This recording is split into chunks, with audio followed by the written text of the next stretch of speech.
ауылымыздың деңгейін республика бойынша өте бір жоғары деңгейге жеткіздік. Орындалмағанына мен өзімді кейбір кезде кінәлаймын. Ең үлкен байлық ол адам.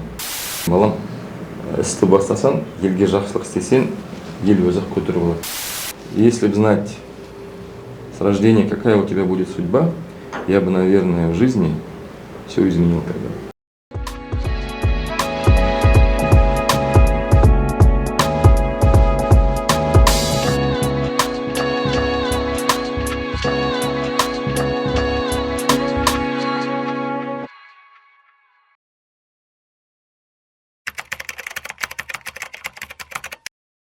Қайырлы күн, қымбатты көрермен. Адал адам, адал еңбек, адал табыс деген ұғымдарды жалпы қоғамдық ортада қалыптастыра білу әрбіріміздің алдымыздағы міндеттердің бірі. Осы орайда өңіріміздің жалпы аумақтың дамуына өзінің елеулі үлесін қосып жүрген азаматтарды насихаттау барысында жаңа Адал азамат жобасын назарларыңызға ұсынатын мен Жадыра Серікбек және Айгерім Смакова. Дәл солай, бүгінгі біздің қонағымыз өзінің еңбегімен және табандылығымен танылған азамат. Бұл азаматтың есімі жаңа Қазақстанның 100 есімі енген және сол жобаның жеңімпазы атанған. Сонымен қатар Абай облысының мәслихатының төрағасы және Аманат партиясының тізгінін қатар алып жүрген азаматты қонаққа шақырған жайымыз бар. Олай болса, бүгінгі біздің қонағымыз Сүлейменов Қуаныш Серғазыұлы. Құрметті Қуаныш мырза, жобамызға қош келдіңіз. Жалпы көңіл күйіңіз қалай? Жақсы. Сіздің жалпы табысты еңбек жолыңыз, ол баршаға мәлім десек өтірік айтпағанымыз. Енді осы жолда сізді жетелеген қандай мотивация болды? Әңгіменің басын жаңағы осы салаға қалай келдіңіз, содан бастасақ. Енді ең үлкен мотивация, мен өзіңіз жаңа айтып кеткендей, өз өміріміз жолымды ауылдан бастаған. Ол 7-ші сынып оқыған кезде. Ол кезде біздің ауылымыз дүріліп тұрған бір асыл тұқым мал завод болатын. Керісінше 90-шы жылдары ол тарағаннан кейін мотивация мен үшін екі ауылдың арасында жүрген кезде, ауылымыз тара бастағаннан кейін, үйлер шашыла бастағаннан кейін, зират басына өткен кезде өзіме бір ой келді. Осы жерде жатқан біздің ата-бабаларымыз біздің қазіргі өмірімізге қарап атса, солар айтушы еді бізге: балалар, ұрпақтар, не істеп жатсыздар? Туған жерге неге дұрыс көзбен қарамайсыздар, неге еңбек етпейсіздер деген бір өзім сондай бір ойларым келді. Оны енді аффирмация деп айтылады, бір мотивация деп айтылады. Бірақ сол аруақтардың бір жол көрсеткендей болып тұрды да маған сол кезде. Мектепте жұмыс істеп жүріп, бір инвестфондтың басшыларына жазып, қатты ауыл шаруашылықты қайтадан көтерейік, туған ауылымызды гүлдендірейік деп 2005 жылдан бастап сол жұмысқа кірісіп, 20 жыл сол салада жұмыс істеп, ауыл шаруашылықта ауылымыздың деңгейін республика бойынша өте бір жоғары деңгейге жеткіздік. Сол мотивация сол болды, және сол ауылдағы тұрып жатқан азаматтардың өмірлерін дұрыстағым келді. Оларға да бір сол осыдан бір 15-20 жыл бұрын ауылда тұратын азаматтар айтатын: қалаға барғымыз келеді, қалада өмірді қарасақ, қаладағы кісілердің үйлерінде кір жуатын машинкасы да бар, есік алдында мысалы көліктері бар деп, соның бәрін қарап отырып, салыстыра отырып, оны ауылда да істеуге болады деп мақсатпен сонда ат салысып осы ауылда жұмыс істедік. Тамаша.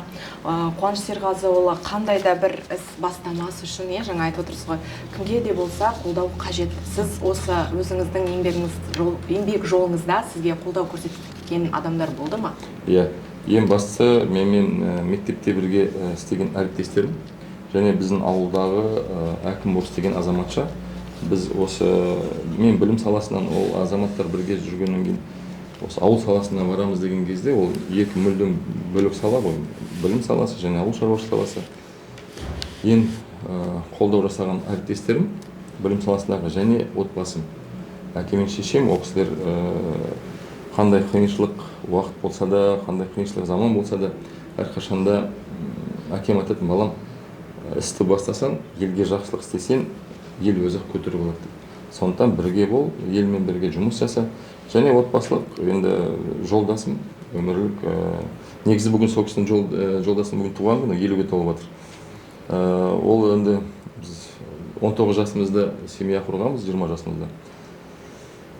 Сол 30 жылдың ішінде мен осындай еңбек істеймін, ауылға көмектесемін деген кезде әрқашанда көмегін беріп отырады. Сонда мына әріптестерім, әке-шешем және жолдасым. Жаңа жетістікке жету енді бір күнде келе қалмайтыны белгілі баршамызға. Бірақ осы сіздің еңбек жолыңызда қандай да бір қиындықтармен бет-бет келген уақытыңыз болды ма? Қалай еңсердіңіз? Енді мына ауыл саласына келген кезде бір өзінің есімде қалған өте бір қиын қыс болды. Сол қыста әріптестерім көлікпен шығады, бір көрші ауылға үшін 20 шақырым жер. Сонда түнгі 1-ге таман көліктер сынады. Көліктер сынғаннан кейін олар бір 15 шақты адам үлкен машинаның кузов дейді, сол кузовтың ішіне кіріп алады. Боран күшейіп кетті. Таңғы 4-те түк көрінбейді. Боран соғып тұр, сосын мотоцикл деген болады ғой, бір қармен жүретін.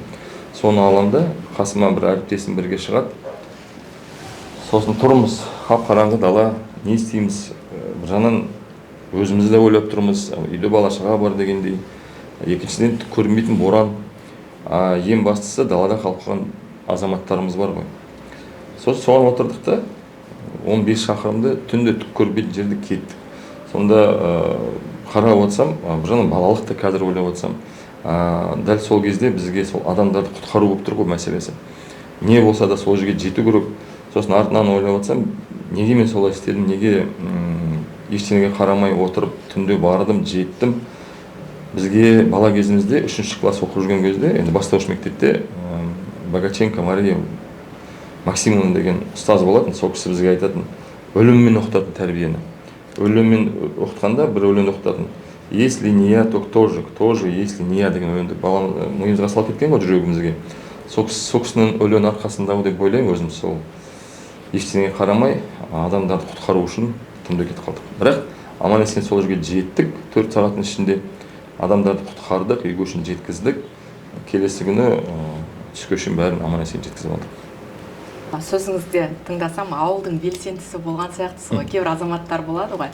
Бір ауылда бір азамат болады, барлығы танып біліп жатады, соның үй бала шағасын, жағдайын, немен айналысатын. Сондай азаматтардың қатарынан сияқтысыз, иә? Иә, солай деп ойлаймын, өзім туған ауылымда солай.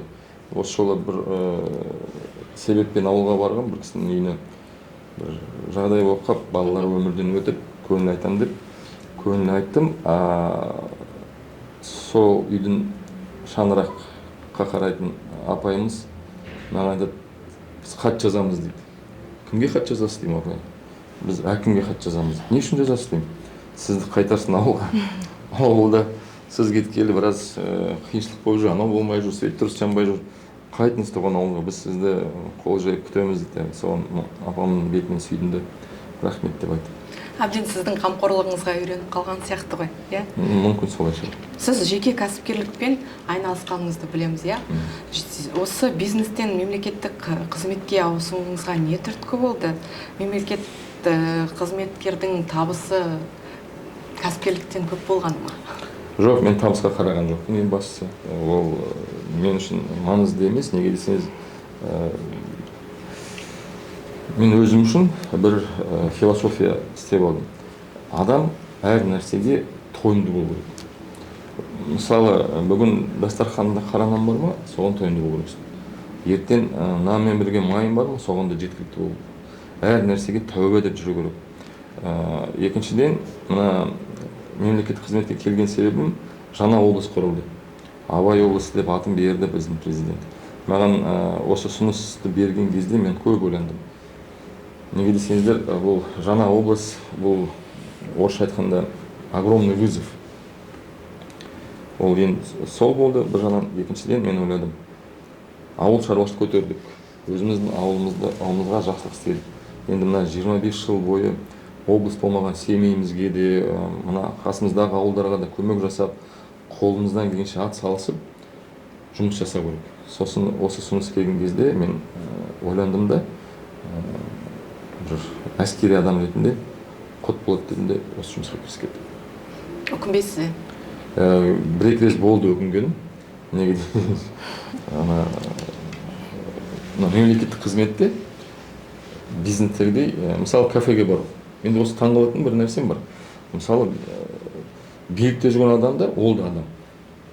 Әлбетте. бұл бізде мемлекеттен қоғамда мемлекетте жүрген азаматтарға көбінесе көбірек қарайды, олардың өмірлерін қарайды, сынға салады, жалпы жауапкершілікке көбірек тартып отырады. Ресторанға бару үшін, мысалы, қонақтармен, достармен отырып бір өлең айтсаң, ол да сынға кетіп қалады. Сосын мен көп жерде айтып отырамын, енді адам болған, біз де пендеміз, біз де бару керекпіз ғой, біз де демалу керекпіз деп. Мемлекеттік қызметтің өзінің бір тәртіптері бар. Соған бағынада білдік, бағынада үйрендік енді. Бірақ өкінбеймін. Арасында сағынып тұрасыз. Ауылды сағынып тұрамын, ауылға барғым келіп тұрады. Мына жерден неге өкінбейтінім, дәл осы жерде мүмкін ауылында мысалы 1000 адамға көмегім тиіп отса, мына жерде облыс бойынша 600 мың адам бар ма? Әрқайсысына көмектеспесем де, мен осы зерттеу жасасам, 2 жылдың ішінде 1400 адаммен кездестім, соның 78%-ына дұрыс шешім қабылдап, ол кісілерге көмегін жасағаннан кейін өзім қуанып отырамын. Үлгі аларлық. Енді келесі сұрағым, сіз жалпы өнерге, шығармашылыққа жақын адам екеніңізді біліп, көріп жатырмыз.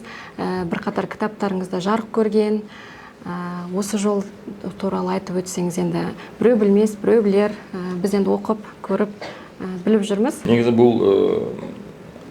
бұны түсіну үшін мен өзім қалай осыны түсіндім, неге менің бойыма бұндай келді деп, осы ата-бабаларды зерттеу керек. Мысалы, мен әкемнің ағасы, туған ағасы, ол еңбек ері, Қазақстан еңбек ері.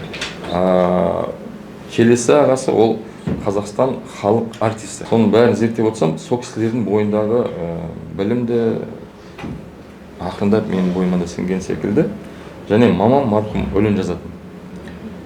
Және қиын уақытта мен өзімнің ішінен бір тауып отыратынмын. Балам өмірден кеткен кезде үлкен ұлым. Сол кезде отырып, кейбір кісілер өте бір жылап отырып алады, кейбіреулер өз жұмыстарын тастап түкістемей қояды. Мен сол кезде отырып баламның өмірін жаза бастадым. Соның өлеңдерін жаздым, өзімнің өлеңдерін жаздым, сондай сезім келгеннен кейін. Және сол кітапты шығарған кезде ең үлкен мағынасы, басқа адамдардың өмірінде осындай болып қалған кезде өздерін жоғалтпау үшін мына кітапты оқып, бір өздеріне шешім қабылдап, ары қарай да өмір сүру керек. Басқа да қасымызда кісілеріміз бар, өзіміздің отбасымыз бар, қоғам бар, қоғам ішінде жақсы адамдар бар. Оларға да қол ұшын тигізіп, көмек беру үшін өмірді жалғастыру керек деп, сондай ойлармен кітаптарымды жаздым. Тағы да бір сұрақ қойғым келіп отыр. Сондай-ақ, сіз осы әлеуметтік желіде өте белсендісіз. Жалпы Facebook парақшаңызда қарасақ та барлығын жариялап, ашық түрде қайда барасыз, қандай жұмыстар атқарып жатсыз, барлығын жариялап отырасыз. Бірақ дегенмен басқа әріптестеріңізден біз бұндайды байқамаймыз. Ол әлде халықтың алдында ұялады ма, ол кісілер әлде қалай осы қырғыздан жұмысын көрсеткісі келмей ма деген сияқты ғой. Қазір осылай белсенді ғой әлеуметтік желіде. Белсенділікті әлеуметтік желіде байқатып жатады ғой, популистер де көбейіп кетті. Бірақ дегенмен де сіздің осы салада да біліктілігіңізді байқап жатамыз, өмір жолыңызбен бөлісіп жатасыз, қызықты оқиғаларыңызды жазып жатасыз. Ал әріптестеріңіздің тарапынан неге мұндай белсенділік жоқ сіздің ойыңызша? Мүмкін мен әріптестер жалпы өзім туралы мен айта аламын. Азаматтар енді көбі негізі жазып отырады. Мүмкін олардың бір ойлары да басқа шығар, елмен кездескеннен кейін оны жариялауға ұялатын шығар. Менің жазып жүрген себебім, ол енді кейбіреулер популист деп ойлап қалуы мүмкін негізі. Менің жазып жүрген себебім ол ел білсін дейді. Мысалы, мен бір байқағаным, үкіметтік жұмыста халық білмегендіктен сынға көп салады екен. Сынға көбірек салмау үшін бұны жариялап көрсетіп отыру керек. Менде осы 2 күн бұрын бір кездесу болды, бір осы восточный жақта тұратын бір азамат, ол Facebook арқылы менімен көп жазады. Мынауыңыз дұрыс емес, халықта әкім былай істемейді, анау істемейді. Сосын өзіме шақырып алдым, кеше алды күні 1-2 сағаттай отырып әңгімелестік. Түбінде ол мені түсініп кетті. Түсінгеннен кейін енді ол толықтай қолдамаса да, бірақ біліп жүр енді. Мысалы айтады, ана жердегі неге көшені істемейсіздер? Мен оған түсіндіріп отырмын, бюджеттің ақшасы мынаншама. Тапшылығы болғандықтан биыл мынандай жұмыстар істеді, келесі жылға мынандай жұмыстар жасайды десем, сол кезде бұл кісілердің талабы осының алдын ала бізге айтып отырса ғой. тапшылық бар, келесі жылы болады десе, біз бұны көріп жатсақ, біз де шуламаймыз ғой дейді. Мен айттым, сіз менің страницама кіріңіз да оқып отырыңыз. Сұрақтар болса жаза салыңыз. Керек кезде кездескіңіз келсе жаза салыңыз, кездесіп шаруаңызды бітіріп алайық десем, сол кісі қуанып кетті. Сондықтан мен жазып жүрген себебім де бүкіл ел облыс бойынша біліп жүрсін. Бұның білген нәтижесінде менің ғана емес, бүкіл осы үкімет мемлекеттік қызметте жүрген азаматтардың жұмысы бар, істелініп жатыр. Біздің популистер көбінесе әкімдердің істемей жатқан жұмыстарын айтады ғой. Және коррупция бір нәрсе айтып отырады. Негізі былай зерттеу жасап жатсақ, сол коррупциямен істемеген жұмыстардың мысалы пайызы бір 3-4% болса, ал істеп жатқанды ешкім айтпайды. Мен өзім үшін бір көрсетейінші осыны, істейінші деп айтқым келіп тұрады. Журналист ретінде айтарым, расымен де жалған, жаман ақпараттар халыққа неліктен екенін білмеймін, әлде дәлелі жоқ. Дегенмен де сол тез тарайды, тез танымал болып кететін жағдай бар. Ал расымен де атқарылып жатқан қызметтер, істер, олар әрине көбінесе көлеңкеде қалып жатады. Жаңа ғана айтып отырмыз бе, халықпен ашықсыз деп байланыста, әрдайым байланыста отырады екен. Тіпті сізге жазған адамдарды танып алдыңызға шақырады екенсіз. Осы ашықтығыңызды пайдаланған адамдар болды ма өміріңізде? Пайдаланып кеткен. Жеңгеміз жалпы ашықтығыңызды қолдай ма? Жеңгем ол енді Тараздың қызы болғандықтан ол былай қазақ дәстүрлерін жақсы түсінеді, ұстайды. Және мені осылай қолдап отырады. Бірақ анда-санда айтып қояды, сен осы кейбір көп жерлерде ашық болып жүрмеші дейді. Осы оны пайдаланып ертең алдап кетуі де мүмкін ғой. Мүмкін ондай адамдар да бар шығар өмірімде. Бірақ мен қайтадан бір жайып кетейін, өмірде неше түрлі болғаннан кейін қиын уақыт болады да, мысалы адам баласын жоғалтқаннан кейін көп нәрсеге ойын өзгереді. Өзгерген кезде бұндай сақ-түйек нәрсеге көңіл бөлмейсің. Ең басты көпшілікке дұрыс болса болды. Рахмет. Елге танымал мықты ер азаматтың артында белгілі бір мықты әйел адам тұратыны белгілі. Өте қуаныштымыз жалпы қолдайтынына. Енді міне сіз өзіңіздің туған өлкенің, туған жеріңіздің жалпы тарихи жағын, археологиялық жағынан зерттеп жүрген жайыңыз бар. Оны да біліп отырмыз. Бұл ой жалпы қайдан келді? Толығырақ енді айтып өтсеңіз. Оны бір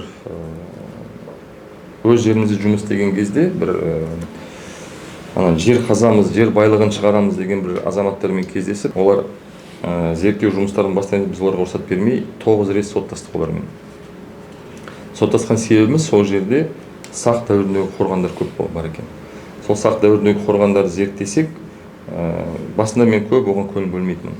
Артынан көңіл бөлген себебім, біз мысалы қазақ тарихын 1465 жылдан бастап есептейміз.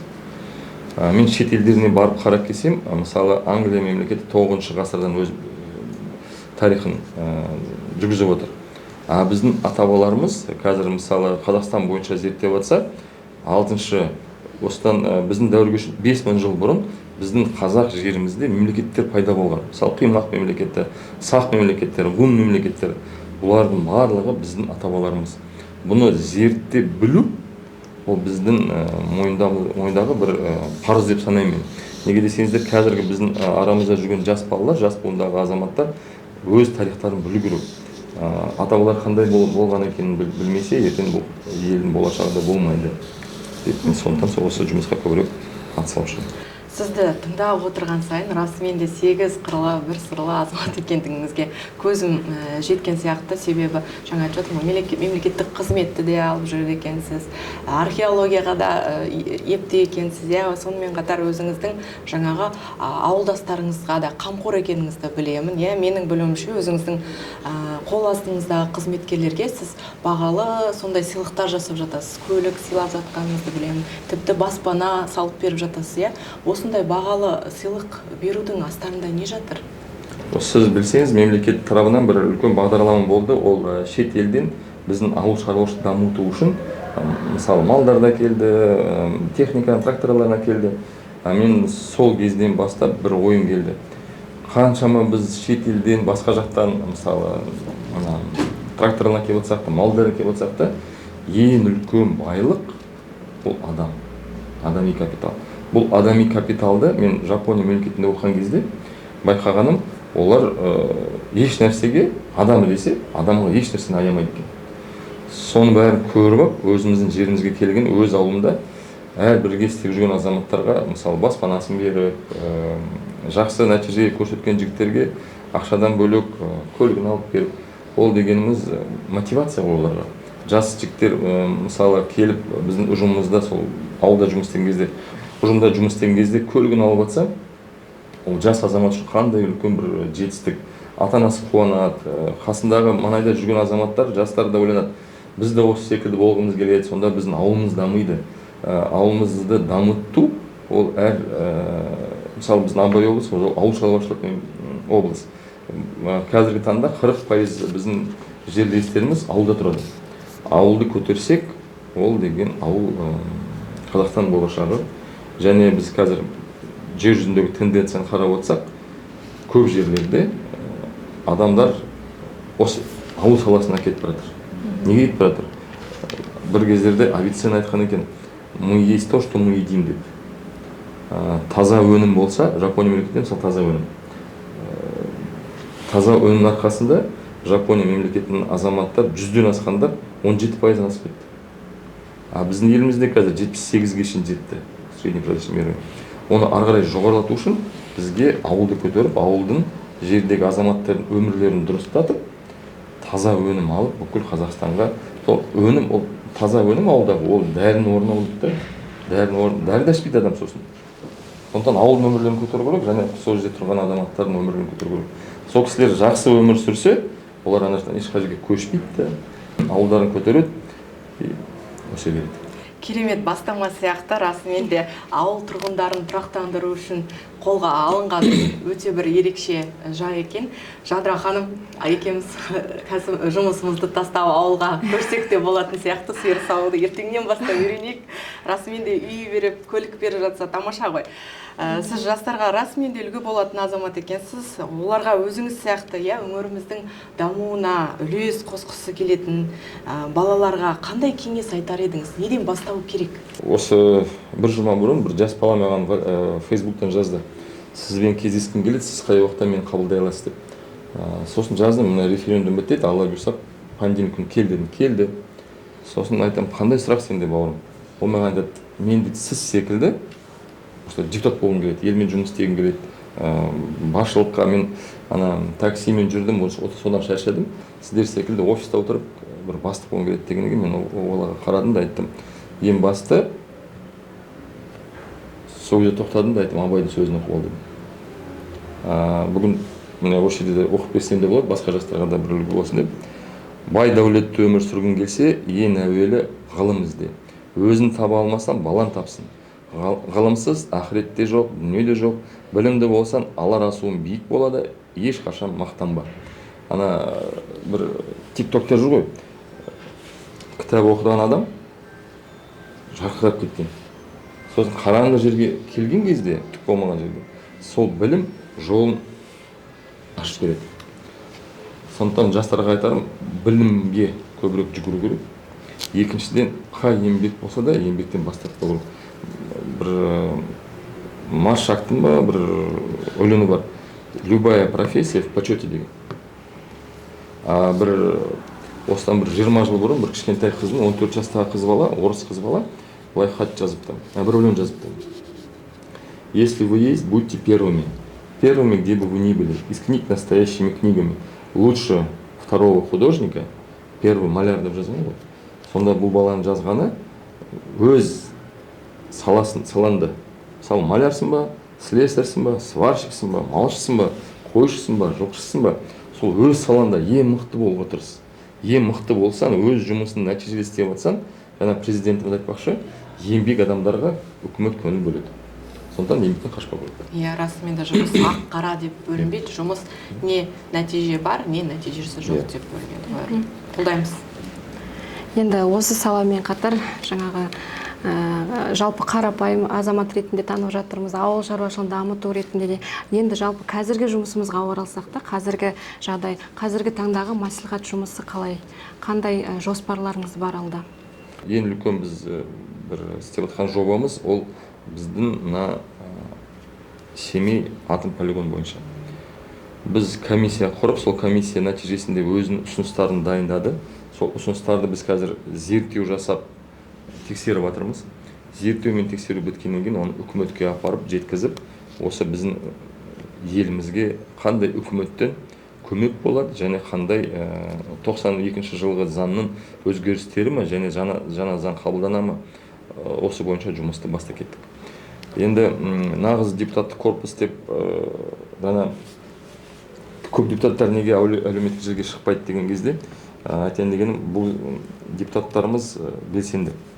Бірақ кейбір үлкен азаматтар мүмкін әлеуметтік желілерде жазуды әлі үйрене алмай жүрген шығар, немесе ұялып жүрген шығар. Бірақ істеліп жатқан істер өте көп. Мен жаңа өзім туралы айтып кеттім ғой. 2 жылдың ішінде 1800 адамды қабылдау, ол былай кейбір кісілерге бір оңай жұмыс деп, негізі 1800 адамның өміріне қатысып, әрқайсының бір жағдайын оң шешімін табу, іздеп, әр саламен оны байланыстырып, түбінде сол кісілермен көшуде кездескен кезде, рахметін айтып отырған кезде мен өте қуанамын. Мысалы, мен апрельге барған кезде, магазинде жүрген кезде көбі келіп амандасады. Сіздер нәрсе жүреді екенсіз ғой, какая? Мен де адам баласымын, мен де бірге жүрген кезде, сонда мен осы депутаттық корпустың қарапайымдылығын айтқым келеді. Енді соңғы сұрағымыз болсын, өмірде арманыңыз бар ма? Орындалмаған арманыңыз? Орындалған арман, мен 98 жылы біздің ауылымыз тараған кезде қатты бір армандайтынмын. Осы ауылды көтерсе ғой, осы ауылдың азаматтары бұрынғыдай дом культурасы істеп, бұрынғыдай балабақша істеп дегенде армандайтын. И бір үлкен жиында, ол Қалбат ауылында болған, ол кезде Дүйсенғазы Мағауович Мусин деген әкім жиналыста бір жастар үйімін ашқан, мен келешек будущее деген. Тұрдым, бір ұсыныс жасайыншы дедім, әкім жасаңыз деді. Ол кезде мен 25 жастағы жігітпін. Тұрдым да айттым, Дүйсенғазы Мағауович, сіз бір кереметті әкімсіз, бір көмек жасаңызшы. Қандай көмек? Мен дедім, бір 30 сиыр тауып беріңізші дедім маған. 30 сиырдан бастайын, бір 10 жыл ішінде сиырларыңызды қайтарып беремін, және сол сиырлардың арқасында туған ауылымды көтеріп аламын. Бірақ сол кезде ол жағдай шешіле алмады.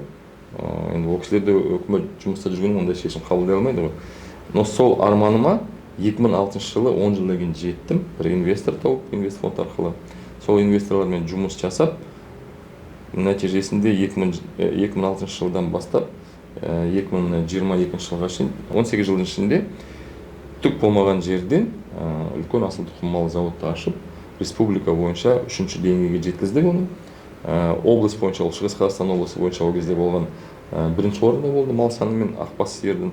Және өзім республика бойынша Қазақ ақбас республика палатасының төрағасы болып сайландым.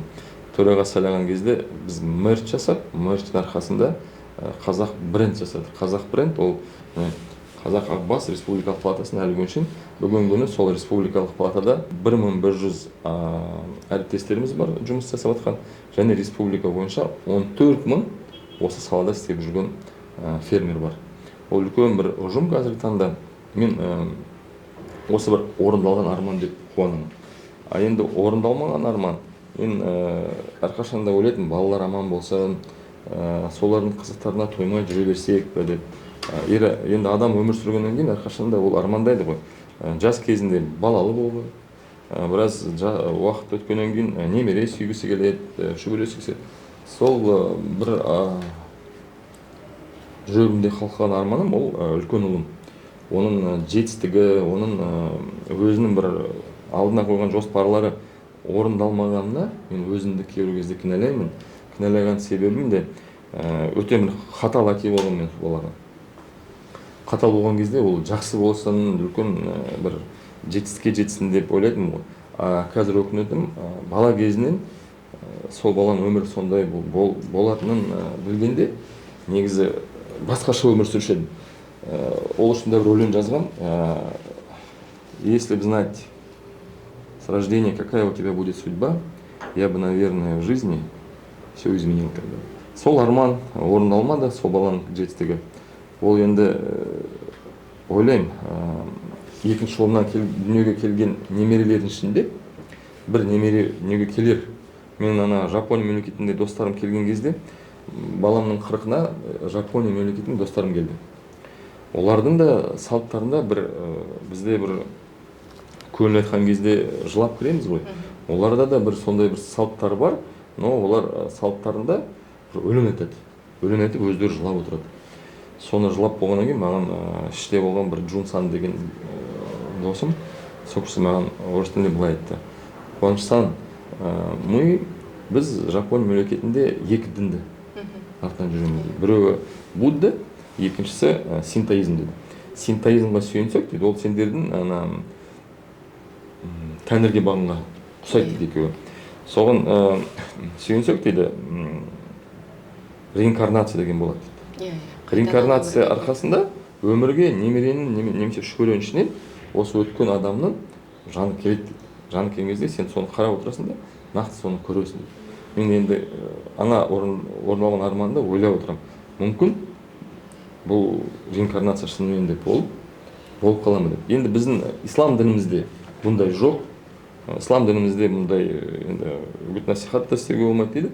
Бірақ енді адам болғаннан кейін, пенде болғаннан кейін біз әр нәрседе көшеден кетіп бара жатқан адамның көзінен де қарап отырамын да ойлап, мына бала мысалы қылықтары осы балама ұқсайды екен.